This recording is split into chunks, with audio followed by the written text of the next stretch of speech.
Just 5 ಮಿನಿಟ್ನಾಗ ಆಗುವಂಥ ಉತ್ತರ Karnataka special ಪುಂಡಿ ಪಲ್ಯನ ಇವತ್ತು ಹೆಂಗೆ ಮಾಡೋದಂತ ನಾನು ಹೇಳ್ಕೊಡ್ತೀನಿ ಬರ್ರಿ. ಈ ವಿಡಿಯೋ ನೋಡ್ಗುಡ್ಕೊಂಡು ಉತ್ತರ ಕರ್ನಾಟಕ ಮಂದಿ ಬಾಯಾಗ ನೀರು ಬರತ್ತಾವಲ್ಲ, ಯಾಕಂದ್ರೆ ಅಷ್ಟು ಚಟ್ಪಟ ಇರ್ತೈತ್ರಿ ಇದು, ಅಷ್ಟು ಮಸ್ತ್ ಆಗ್ತೈತಿ.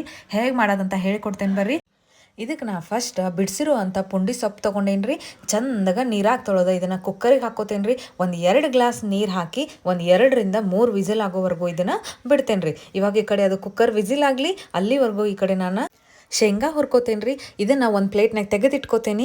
ಇನ್ನು 5ರಿಂದ 6 ಮೆಣಸಿನ್ಕಾಯಿ ತೊಗೊತೇನೆ. ಸ್ವಲ್ಪ ಎಣ್ಣೆ ಹಾಕ್ಕೊಂಡು ಒಂದು ಸ್ವಲ್ಪ ಜೀರಿಗೆ ಹಾಕ್ಕೊಂಡು ಹುರ್ಕೋತೇನೆ ರೀ, ಯಾಕಂದ್ರೆ ಟೇಸ್ಟ್ ಬರ್ರಿ ಬರ್ತೈತೆ ರೀ ಹಿಂಗೆ ಹುರಿದು ಹಾಕೋದ್ರಿಂದ. ಇವಾಗ ಇದನ್ನು ಮಿಕ್ಸಿ ಮಾಡುವಾಗ ಒಂದು 5ರಿಂದ 6 ಹೆಸರು ಬೆಳ್ಳುಳ್ಳಿ ಹಾಕಿ ಮಿಕ್ಸಿ ಮಾಡ್ಕೊತೇನೆ ರೀ. ಈ ಕಡೆ ನಮ್ಮದು ವಿಸಿಲ್ ಆತ್ರಿ ಕುಕ್ಕರ್ದು.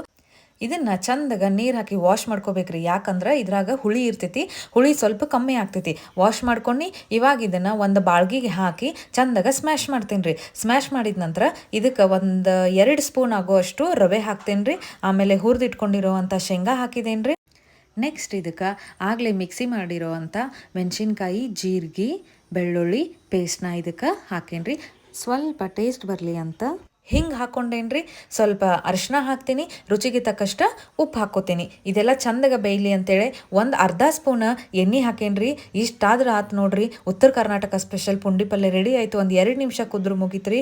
ಟೇಸ್ಟಿಯಾಗಿರೋ ಇನ್ಸ್ಟಂಟ್ ಆಗಿರೋ ಪುಂಡಿ ಪಲ್ಯ ರೆಡಿ.